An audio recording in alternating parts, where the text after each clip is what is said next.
नमस्कार। आज की चर्चा में हम विनिर्दिष्ट अनुतोष अधिनियम 1963 स्पेसिफिक रिलीफ एक्ट 1963 के संबंध में आगे चर्चा करेंगे। प्रतियोगी परीक्षाओं में जो प्रश्न आते हैं उसमें किस तरीके से प्रश्न होता है उसके संबंध में हम तैयारी कर रहे हैं। तो आगे चलते हैं अपन। विनिर्दिष्ट अनुतोष अधिनियम की किस धारा के तहत उन व्यक्तियों का वर्णन किया गया है जो संविदा के विनिर्दिष्ट अनुपालन का वाद ला सकते हैं? इसका उत्तर है धारा 15 विनिर्दिष्ट अनुतोष अधिनियम। किसी संविदा का विनिर्दिष्ट पालन किया जा सकता है जिसमें उसमें के किसी भी पक्षकार द्वारा, उसमें के किसी भी पक्षकार के हित प्रतिनिधि द्वारा, मालिक द्वारा। इसका अभिप्राय यह है कि संविदा का विनिर्दिष्ट पालन कराने के लिए कौन पक्षकार होते हैं। अब आगे चलते हैं अपन। किसी संविदा का विनिर्दिष्ट पालन ऐसे व्यक्ति के पक्ष में कराया जा सकता है, अर्थात ऐसे कौन से व्यक्ति के पक्ष में विनिर्दिष्ट पालन कराया जा सकता है। तो इसका उत्तर स्पष्ट है, जो व्यक्ति उसके भंग के लिए प्रतिकर वसूल करने का हकदार हो।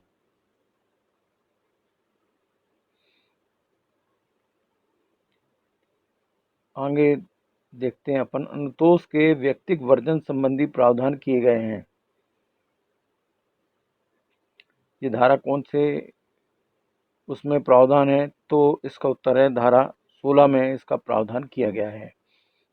प्रश्न में ये जो धाराएं हैं 15, 16, 17, 19, 21, तो इस संबंध में किस तरीके के प्रश्न आते हैं उनको अपन स्पष्ट करते हुए चल रहे हैं।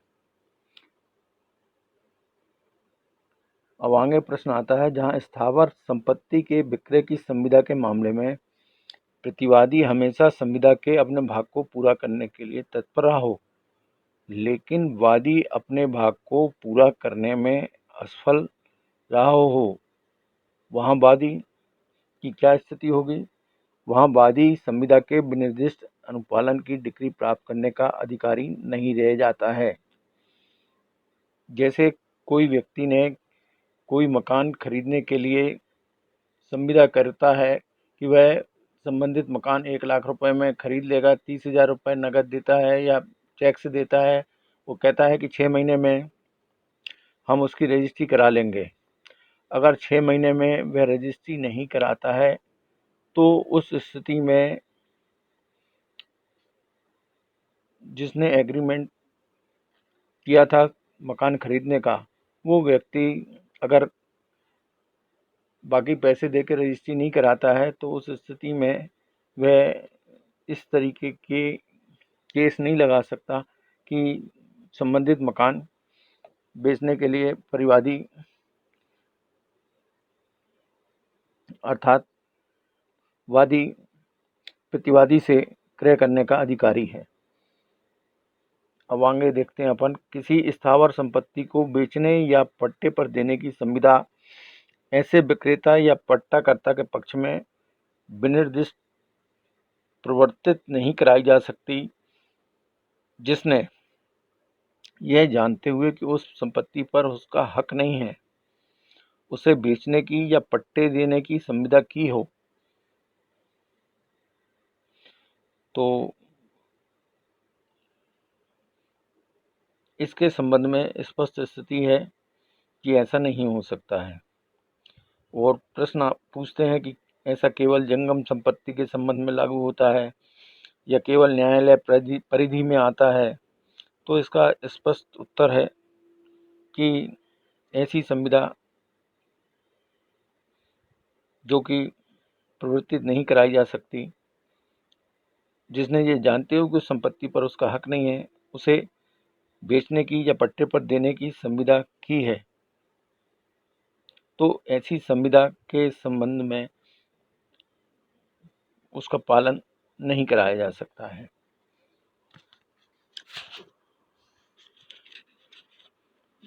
विनिर्दिष्ट अनुतोष अधिनियम की किस धारा के तहत ऐसी संविदाओं के विशिष्ट अनुपालन को अपवर्जित अर्थात वर्जित किया है जो कि पक्षकारों के आशय के अनुरूप नहीं है?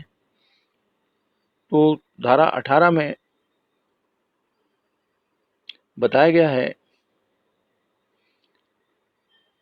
कि ऐसी संविदाओं जिनका विशिष्ट अनुपालन वर्जित किया गया है जो कि पक्षकारों के आशय के अनुरूप नहीं है।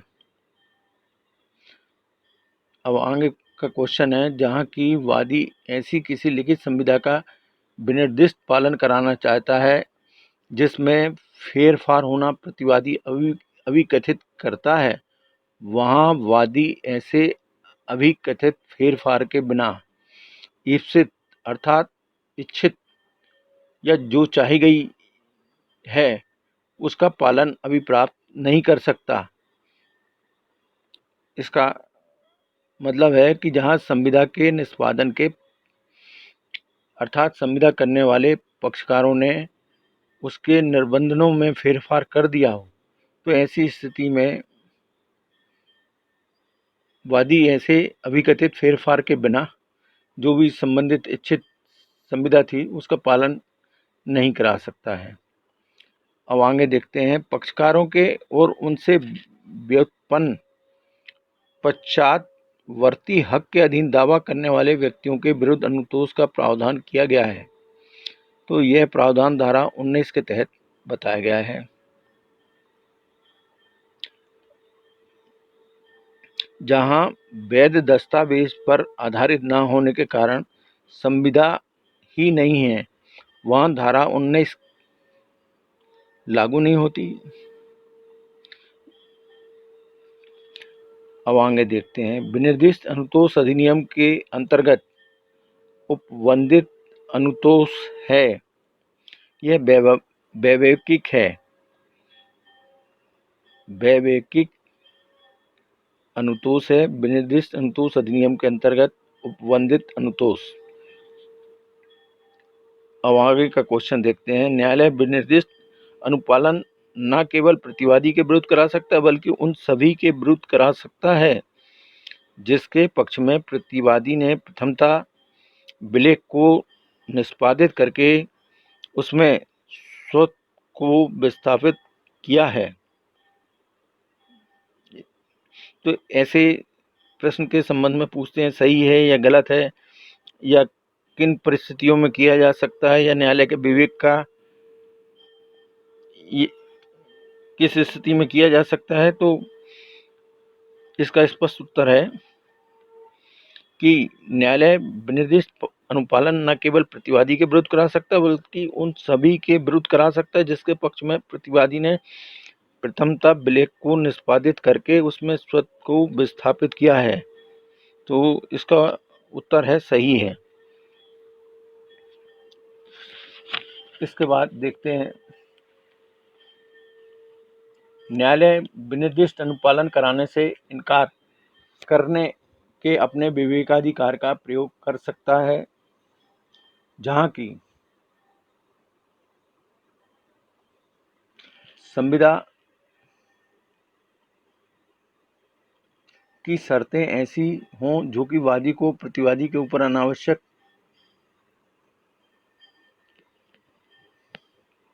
लागू ना करती हों। संविदा प्रतिवादी के आचरण के आधार पर शून्य करनी नहीं है परंतु इसका प्रवर्तन असामयिक हो, प्रतिवादी को अनावश्यक कठिनाई में डालता हो जो कि उसके द्वारा सृजित ना हो। इसके बाद अगला प्रश्न देखते हैं,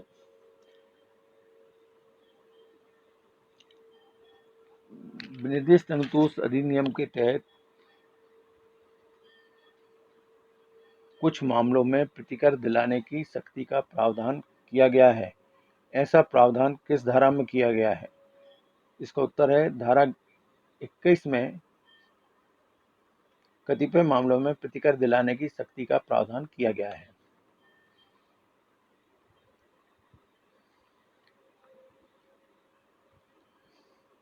किसी संविदा के विनिर्दिष्ट पालन के बाद में वादी उसके भंग के लिए प्रतिकर का दावा किस स्थान पर कर सकता है? ऐसे में कुछ स्थान बताए रहते हैं, जैसे जहाँ पालन करना था या पालन के अतिरिक्त या और किस तरीके का हो सकता है। तो इसका उत्तर है कि ऐसे पालन के स्थान पर और या तो अतिरिक्त स्थान पर।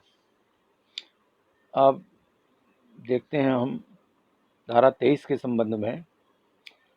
धारा 23 में प्रावधान किया गया है, कब्जा, विभाजन, अग्रिम धन के प्रतिदाय आदि के लिए अनुतोष अनुदत्त करने की शक्ति का प्रावधान।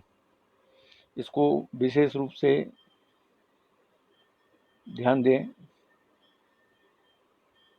इसमें ये पूछा जाता है कि धारा 21 के बारे में पूछ लेंगे या 22 के बारे में पूछ लेंगे या 23 के बारे में पूछ लेंगे या 24 के बारे में पूछ लेंगे।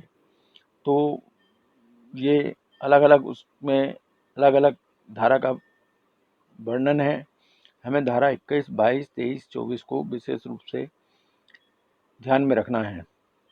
तो कब्जा, विभाजन, अग्रिम धन के प्रतिदाय आदि के लिए जो अनुतोष की शक्ति का प्रावधान किया गया है, यह प्रावधान धारा 22 में किया गया है।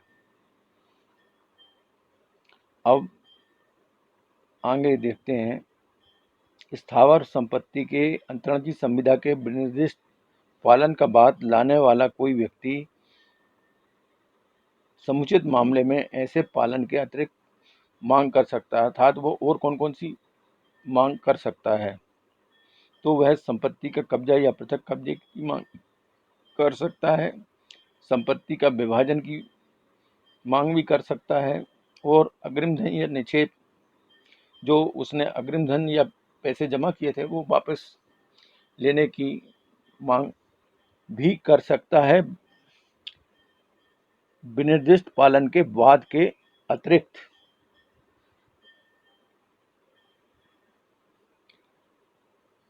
तो आगे देखते हैं, जहाँ की वाद पत्र में वादी ने किसी ऐसे अनुतोष का दावा न किया हो जहाँ न्यायालय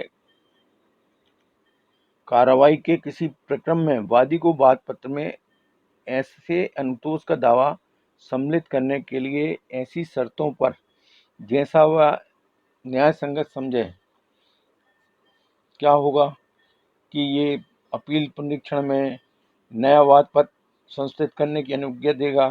तो इसका अभिप्राय ये सब नहीं है। इसका अभिप्राय है वाद पत्र में संशोधन करने की आज्ञा देगा, क्योंकि प्रश्न यहाँ स्पष्ट है कि जहाँ वाद पत्र में वादी ने किसी ऐसे अनुतोष का दावा नहीं किया, कोई चूक हो गई या कोई तकनीकी कारण से बात रह गई, तो ऐसी स्थिति में आदेश 6 नियम 17 व्यवहार प्रक्रिया संहिता के तहत संबंधित वादी न्यायालय में निर्णय के पूर्व किसी भी प्रकरण पर,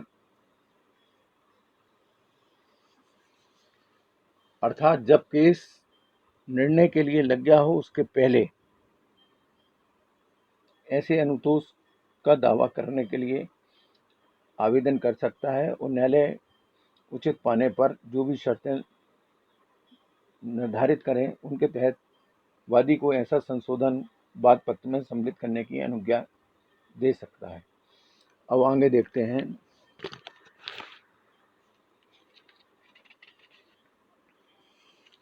धारा 23 विनिर्दिष्ट अनुतोष में किस तरीके के प्रावधान किए गए हैं?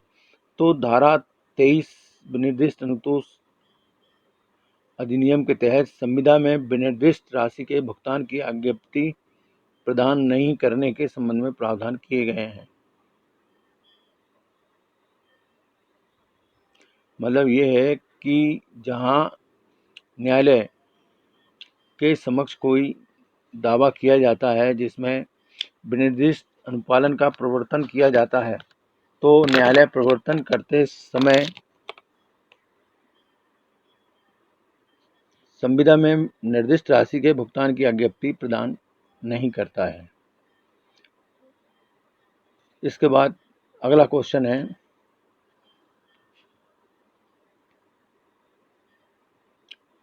विनिर्दिष्ट पालन के वाद के खारिज होने के पश्चात भंग के लिए प्रतिकर के वाद का वर्जन किया गया है। तो धारा 24 में यह प्रावधान किया गया है कि विनिर्दिष्ट पालन के वाद के खारिज होने के पश्चात जो भी इकरार था उसके भंग के लिए प्रतिकर के लिए वाद नहीं लाया जा सकता है। इसके बाद का प्रश्न है, यदि संविदा के विनिर्दिष्ट पालन का वाद खारिज कर दिया जाता है तो संविदा भंग के प्रतिकर के लिए वाद, मतलब इसको और अलग तरीके से कैसे पूछा जाता है, उसमें विशेष परिस्थितियों में लाया जा सकता है, केवल अपीली न्यायालय की अनुमति से लाया जा सकता है, या विशेष न्यायालय की अनुमति से लाया जा सकता है। तो इसका स्पष्ट उत्तर है कि वाद नहीं लाया जा सकता, किंतु ऐसे अन्य अनुतोष के लिए वाद लाया जा सकता है जिसका वह ऐसे भंग के कारण हकदार है। अर्थात संविदा भंग के प्रतिकर के लिए कोई वाद नहीं लाया जा सकता है,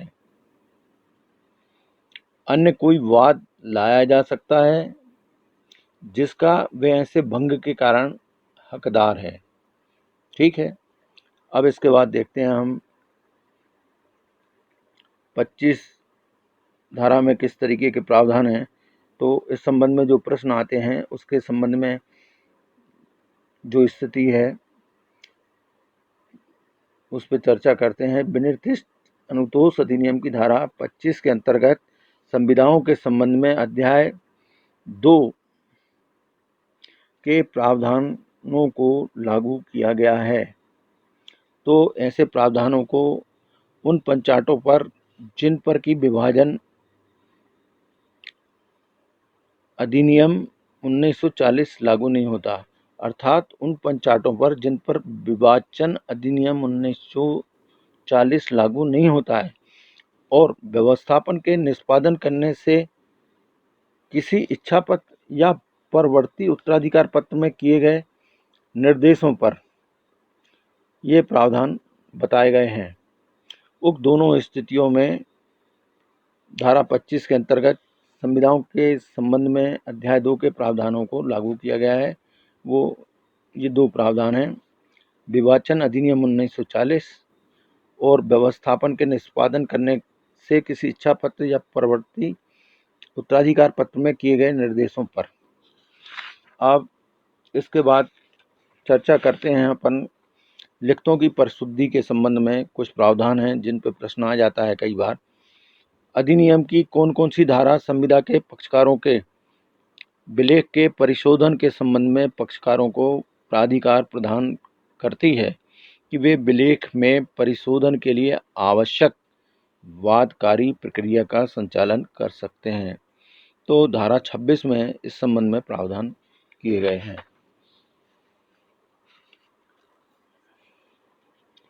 अब कई बार प्रश्न आता है कि किस प्रकरण में न्यायालय लिखित की परिशुद्धि के लिए आदेश नहीं दे सकेगा। तो जहाँ वह किसी कंपनी का संगम अनुच्छेद हो तो वहाँ पे न्यायालय लिखित परिशुद्धि के लिए आदेश नहीं दे सकेगा। इस संबंध में कई बार प्रश्न करते हैं कि लिखित परस्पर भूल या वास्तविक आशय या अभिव्यक्ति न की गई हो, कपट या वास्तविक आशय अभिव्यक्त न किया गया हो, या पर व्यक्तियों द्वारा सद्भावनापूर्वक अधिकारों प्रतिकूल प्रभाव नहीं डालती हो, तो उसका कोई अभिप्राय नहीं है। यहाँ पे इसका सीधा सीधा उत्तर है जो संबंधित धारा से आपको स्पष्ट हो जाएगा कि जहाँ वह किसी कंपनी का संगम अनुच्छेद हो वहाँ पर न्यायालय लिखित की परिशुद्धि के लिए आदेश नहीं दे सकेगा। इस संबंध में जो प्रश्न होते हैं वो धारा के संबंध में कुछ बातें जो वास्तविक रहती हैं उनको एक लाइन में करके 3 अलग विकल्प देते हैं। तो वहाँ हमें धारा के जो मूल प्रावधान है उसकी जानकारी हमेशा होना चाहिए। अब इसके बाद देखते हैं, संविदा का कोई पक्षकार या उसका हित प्रतिनिधि लिखित को परिशोधित कराने के लिए वाद संस्थित कर सकेगा।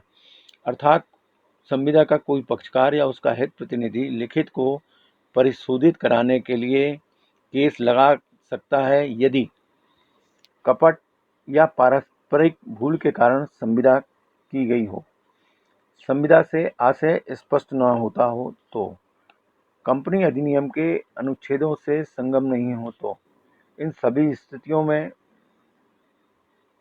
ये प्रावधान लागू होता है। अब इसके बाद देखते हैं अपन कि परिशुद्धि के संबंध में बताया गया है, वह विलेख जिसकी परिशुद्धि न्यायालय द्वारा की गई है, परिशुद्ध किए जाने के पश्चात यह माना जाएगा कि वह उसी रूप में निष्पादित किया गया था।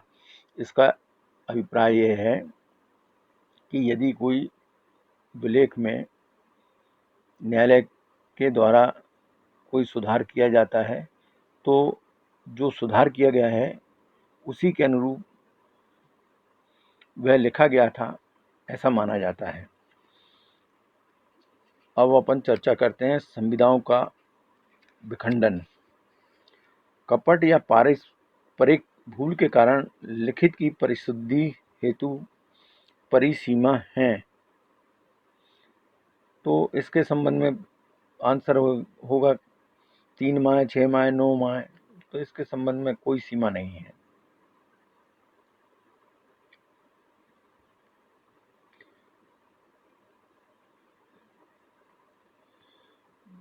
किस प्रकरण में संविदा का विखंडन न्यायालय द्वारा निर्णय किया जाएगा? तो स्पष्ट हम पहले समझ चुके हैं कि संविदा वादी द्वारा शून्य करनी हो तो उस संविदा का विखंडन न्यायालय द्वारा निर्णय किया जाएगा। ठीक है। अब न्यायालय के संबंध में बात है कि विनिर्दिष्ट पालन के बाद में विखंडन की अनुकल्पित प्रार्थना के प्रावधान लागू होते हैं, तो ये केवल लिखित संविदा पर लागू होते हैं। विनिर्दिष्ट अनुतोष अधिनियम की कौन सी धारा साम्य विधि के सूत्र साम्य चाहने वाले को साम्य बरतना चाहिए, अर्थात साम्य चाहने वाले को साम्य बरतना चाहिए, तो इसका प्रावधान किया गया है धारा 30 में। ठीक है। और अधिनियम की धारा 28 केवल विक्रय या पट्टे की संविदा के मामले तक सीमित है। अधिनियम की धारा 28 केवल विक्रय या पट्टे की संविदा के मामले तक सीमित है। ये प्रावधान अचल संपत्ति के मामले में लागू होता है। प्रश्न किया जाता है अचल संपत्ति के मामले में या चल अचल दोनों के मामले में, तो इसका स्पष्ट उत्तर है कि धारा 28 के प्रावधान के तहत केवल विक्रय या पट्टे की संविदा के मामले तक ही सीमित हैं। अब चर्चा करते हैं कैंसिलेशन ऑफ इंस्ट्रूमेंट्स, लिखतों का रद्दकरण। न्यायालय कब रद्दकरण का आदेश दे सकता है, इसका प्रावधान किस प्रावधान में किया गया है? इसका प्रावधान धारा 31 के तहत किया गया है। अब अगला सवाल आता है, किसी विलेख के रद्दकरण के अनुतोष के लिए क्या आवश्यक है? किसी विलेख के रद्दकरण के अनुतोष के लिए जरूरी है संविदा लिखित हो, प्रलेख वादी के विरुद्ध शून्य या शून्य करनी हो, भारी क्षति होने की युक्तियुक्त आशंका हो। इन स्थितियों में किसी विलेख के रद्दकरण के अनुतोष की जरूरत होती है। अब आगे देखते हैं अपन धारा 34 के प्रावधान के संबंध में। ऐसे प्रलेखों के आंशिक रद्दीकरण का उपबंध किया गया है जिसमें विभिन्न अधिकार एवं दायित्व अंतर्निहित हों, उसके संबंध में धारा 32 में प्रावधान किया गया है। रद्दीकरण पर प्रतिबंध का रद्दीकरण पर प्रतिकर का उपबंध किया गया है किस धारा में? धारा 33 के तहत रद्दीकरण पर प्रतिकर का उपबंध किया गया है। अब देखते हैं घोषणात्मक डिक्रियां, डिक्लेटरी डिक्रीज। तो पारिस्थिति की या अधिकार की घोषणा के बारे में न्यायालय का विवेकाधिकार प्रावधान ने किस धारा में किया गया है? तो धारा 34 के तहत पारिस्थिति की या अधिकार की घोषणा के बारे में न्यायालय का विवेकाधिकार प्रावधानित किया गया है। अधिनियम का कौन सा प्रावधान घोषणा के प्रभाव के संबंध में किया गया है? इसके संबंध में प्रश्न जब पूछा जाता है तो 3-4 धाराएं बता दी जाती हैं, उसमें एग्जैक्ट धारा बताना पड़ती है। और जब हम ये प्रावधान पढ़ें तो धाराओं में जो विशेष चीज़ रहती है उसको हमें याद कर लेना चाहिए। तो इसका उत्तर दिया गया है धारा 35 में। धारा 35 में घोषणा के प्रभाव के संबंध में विचार किया जाता है। इसी संबंध में प्रश्न को कई बार दूसरे तरीके से पूछा जाता है, तो उसके संबंध में जैसे ये पूछ लेते हैं कि वाद के पक्षकारों के माध्यम से दावा करने वाले व्यक्तियों पर पक्षकारों में कोई पक्षकार न्यासधारी है तो उन व्यक्तियों पर जिनका अस्तित्व यदि ऐसी घोषणाओं के दिनांक पर होता है, यदि वे न्यासधारी होते हैं, तो किस धारा के तहत ऐसी घोषणा का प्रभाव बाध्यकारी है? तो इसका उत्तर स्पष्ट है कि धारा 35 के अंतर्गत यह प्रावधान बताया गया है। तो धारा 34, 35, 36 को हमें अच्छे से समझ लेना है।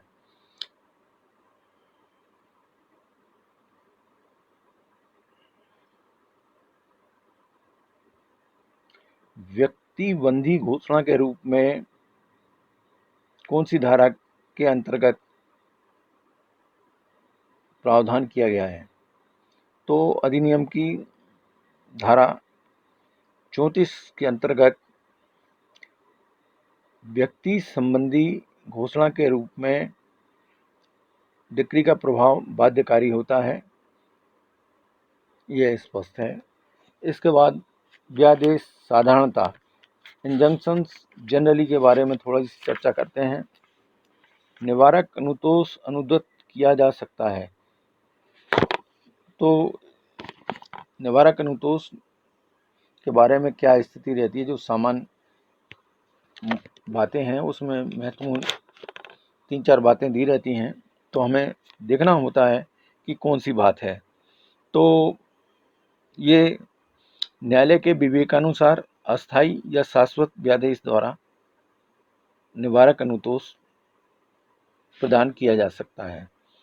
तो इसमें कई बार दूसरे तरीके से प्रश्न पूछते हैं कि न्यायालय के विवेकानुसार अस्थायी व्यादेश द्वारा या शाश्वत व्यादेश द्वारा या विशेष न्यायालय द्वारा। तो इसका स्पष्ट उत्तर हमें ध्यान में रखना है कि न्यायालय विवेकानुसार अस्थायी या शाश्वत व्यादेश द्वारा निवारक अनुतोष अनुदत्त करता है। ये चीज़ हमें ध्यान में रखने की ज़रूरत है। अब हमें अस्थायी व्यादेश के संबंध में स्पष्ट जानकारी होना चाहिए।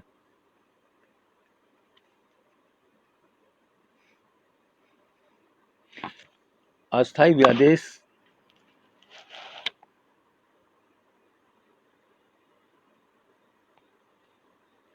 किसी भी प्रकरण पर न्यायालय जो भी हो उसके द्वारा प्रदान किया जा सकता है। निवारक अनुतोष जो रहता है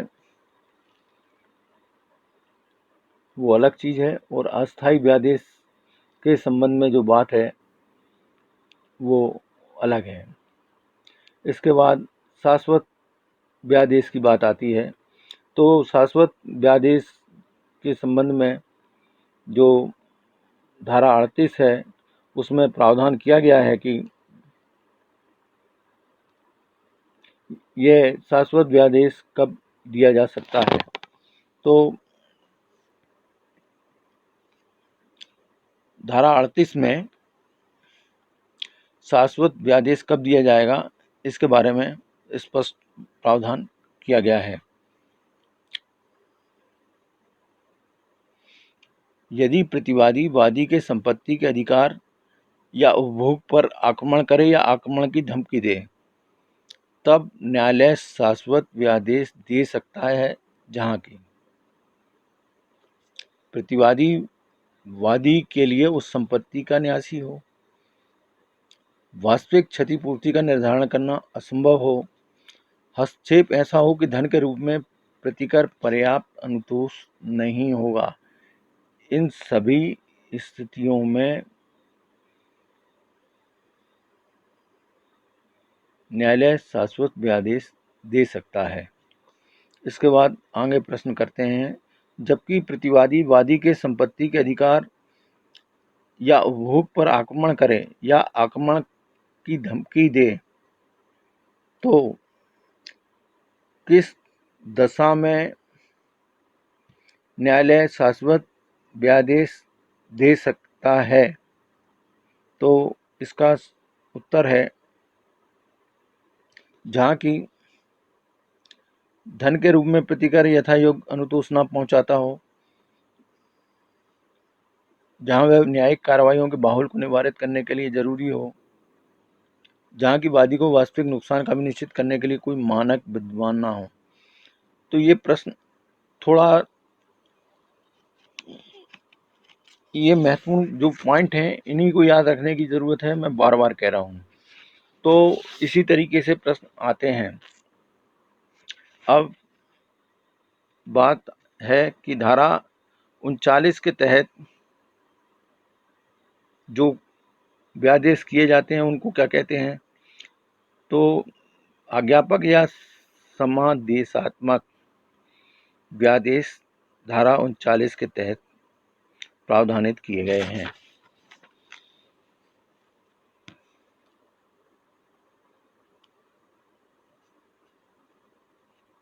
अब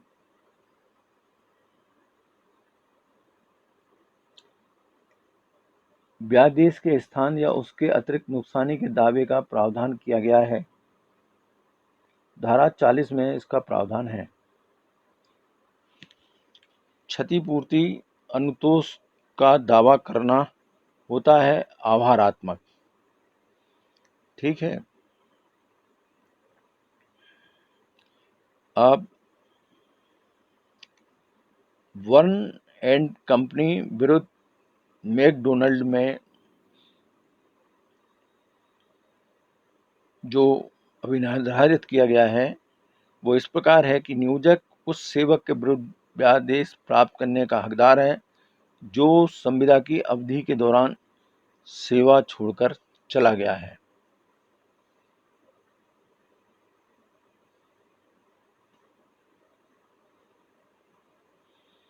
और एक और थोड़ा इससे अलग हटके देखते हैं।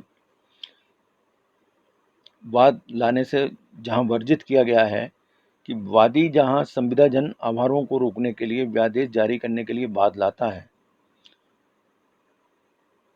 वह वाद खारिज हो जाता है, तो उस दशा में उसे नुकसानी प्राप्त करने के लिए वाद लाने से वर्जित किया गया है, ठीक है।